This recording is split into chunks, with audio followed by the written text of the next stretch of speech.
একটি ছেলে জঙ্গলে প্রতিদিন গরু চড়াতো। একদিন সে গ্রামের লোকেদের সাথে মজা করার জন্য বাঘ এসেছে, বাঁচাও, বাঘ আমাকে খেয়ে ফেললো, এভাবে চিৎকার করতে থাকে।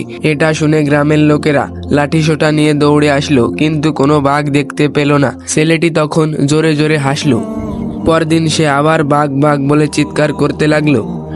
আগের মতোই গ্রামের লোকেরা লাঠিসোঁটা নিয়ে ছুটে আসলো, কিন্তু এবারও তারা কোনো বাঘ দেখতে পেল না।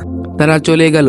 তখন ছেলেটি খুব হাসলো। পরদিন সত্যি সত্যি বাঘ চলে এলো। এবারও ছেলেটি আগের মতোই চিৎকার শুরু করে দিল, কিন্তু এবার আর তাকে বাঁচাতে কোনো লোক এলো না। তারা ভাবলো ছেলেটি তাদের সাথে ঠাট্টা করছে। তখন বাঘটি ছেলেটিকে মেরে ফেললো এবং তার গরুগুলোকে খেয়ে ফেললো। এই গল্পটি থেকে আমরা এটা বুঝতে পারি, সবসময় মানুষের সাথে ঠাট্টা তামাশা করতে নেই, এটা বাস্তবে রূপ নিতে পারে। ভিডিওটি ভালো লাগলে একটি লাইক দিয়ে চ্যানেলটি সাবস্ক্রাইব করতে ভুলবেন না।